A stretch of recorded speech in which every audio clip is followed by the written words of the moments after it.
Bonjour, je m'appelle Mélissa Perron, je suis l'auteure du livre Promets-moi un printemps. Je suis aussi l'artiste derrière les pièces Risada.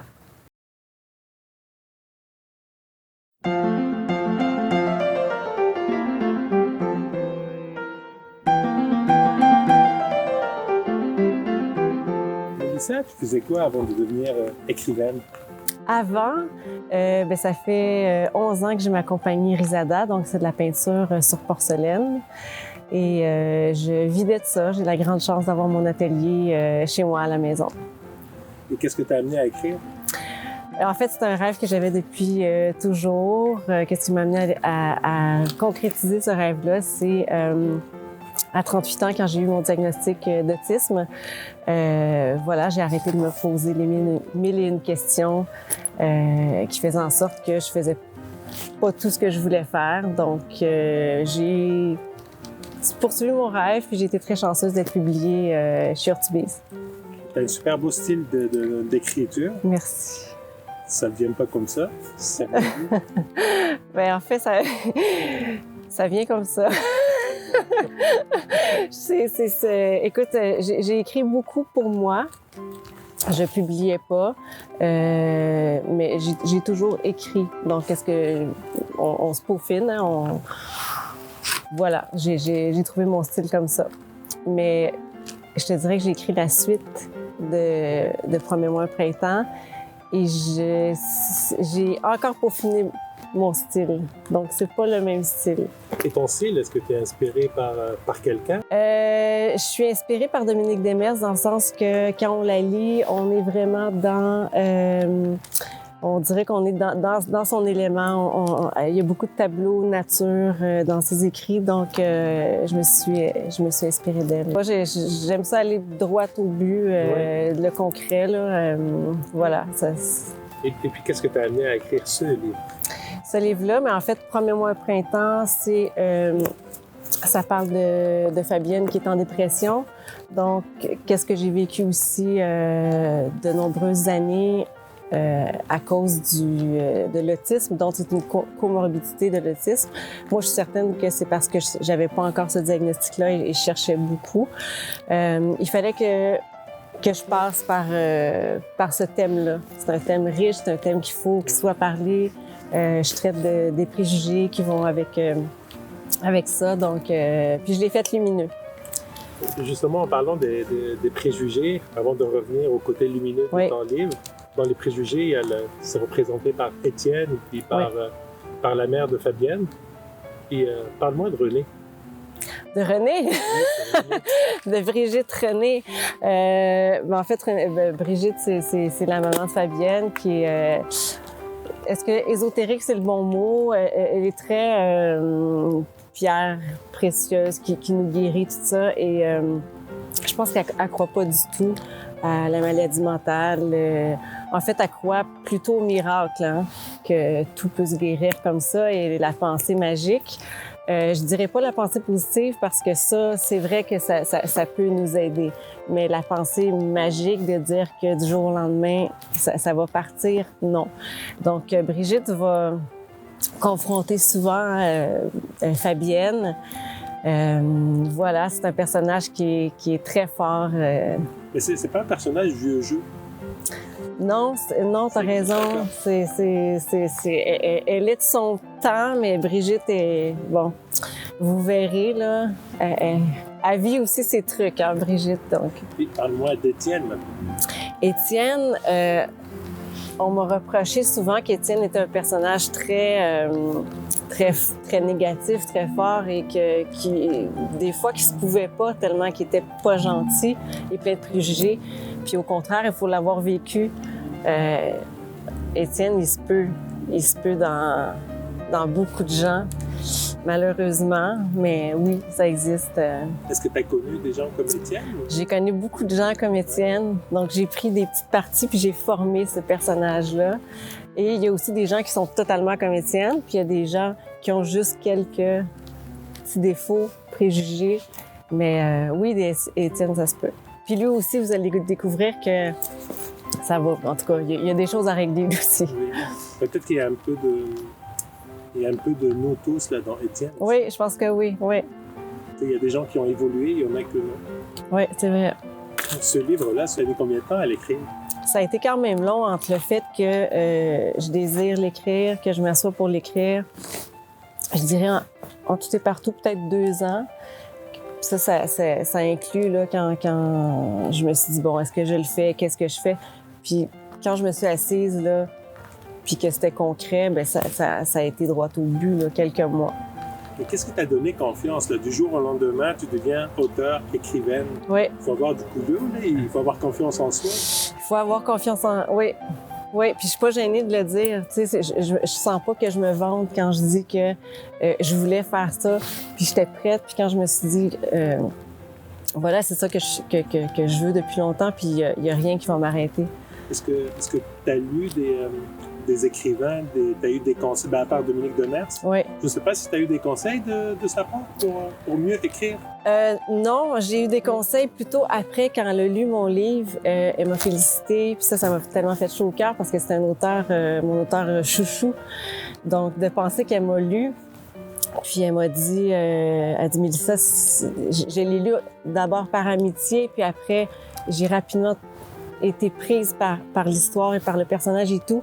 Et si tu veux, t'as tout pour continuer à faire ce métier-là. Donc, quand ton auteur préféré dit ça, c'est incroyable. Parlons de dépression, même. Oui. Tu as passé par cet épisode-là. Oui. C'est ça qui t'a amené à écrire ce livre? Oui, c'est ça qui m'a amené à écrire ça, parce que je pense que j'aurais aimé ça, lire un livre comme ça, quand je me sentais pas bien. Peut-être que j'aurais pas eu la concentration, mais chaque jour, encore aujourd'hui, ça c'est vrai, là, encore tantôt, il y a quelqu'un qui m'a écrit, même si ça va faire 1 an et demi que mon livre est sorti, j'ai eu un témoignage extraordinaire.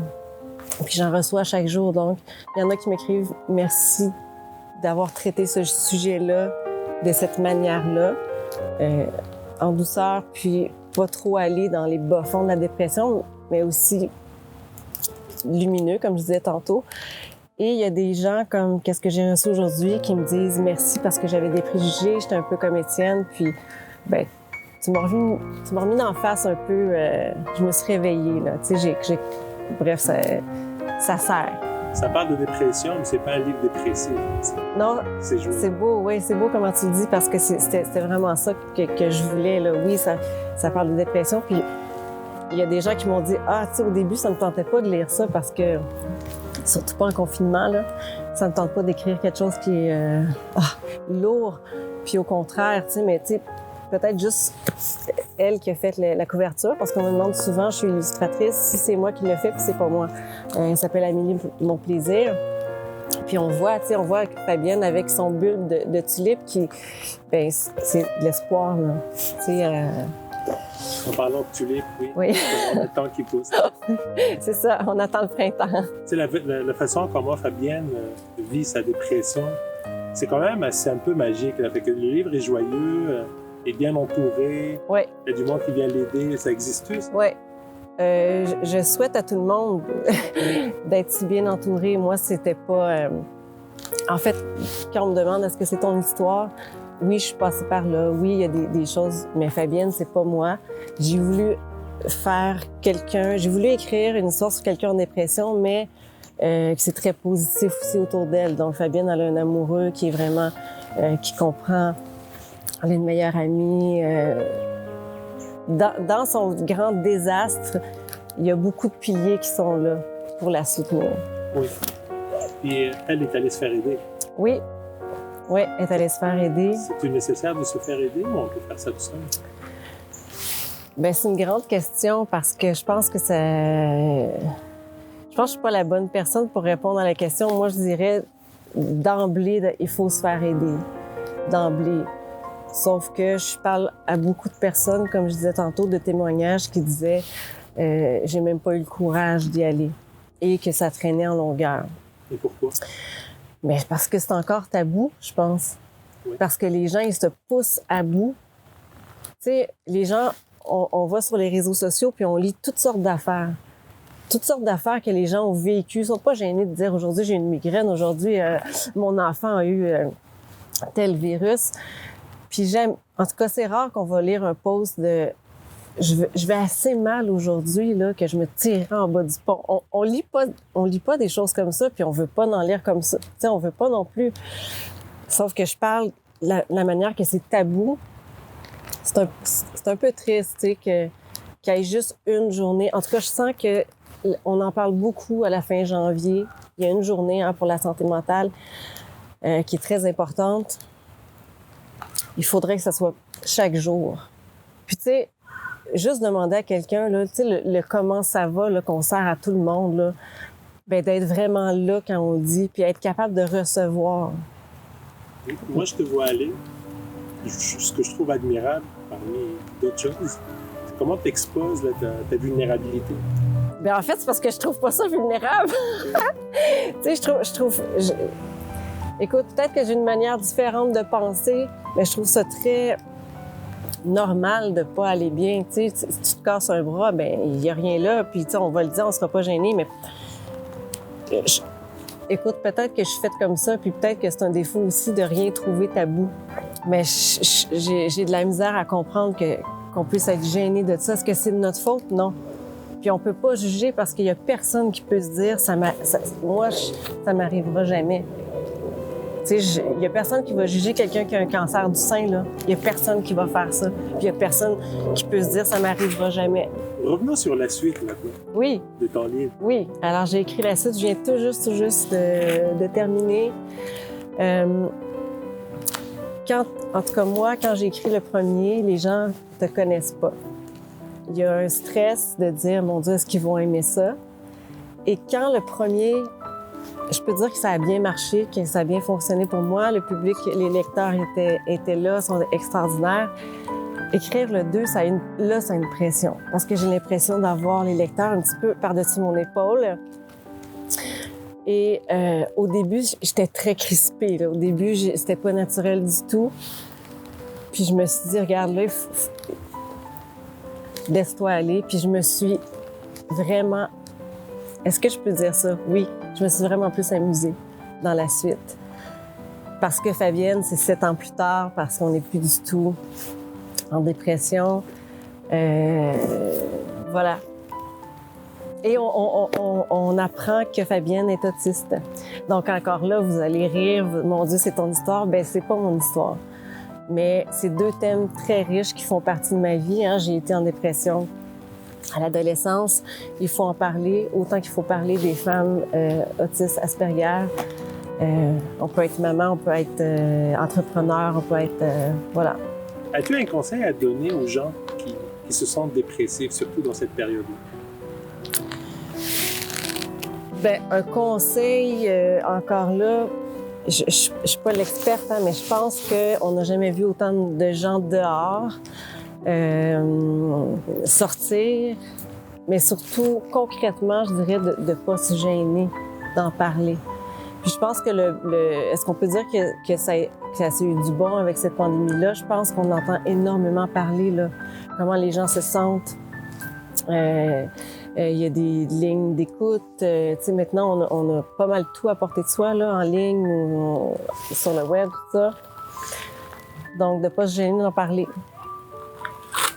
Une dernière question, oui. Pas une question. As-tu 3 suggestions de lecture pour nos auditeurs? Oui, alors, c'est des livres que j'ai beaucoup aimés. Est-ce qu'ils viennent de sortir? Non, pour la plupart, non, mais c'est des livres qui me sont chers.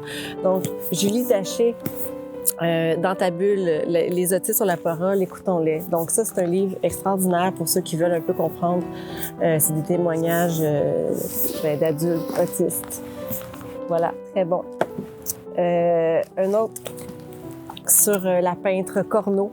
Donc, je suis aussi... est-ce que je peux dire que je suis aussi peintre? Je peins. Je dirais pas je peins des toiles. Donc, je l'aime beaucoup. C'est sa vie. Et un livre qui m'a beaucoup touchée, Clown de Pitot, c'est du sérieux. Donc, on suit un peu qu'est-ce qui est cette vocation-là, parce que c'est une très grande vocation. Puis, c'est très touchant. Voilà. Merci beaucoup, Mélissa. Bienvenue. J'espère qu'on va se revoir pour la sortie de ton deuxième livre. Yes.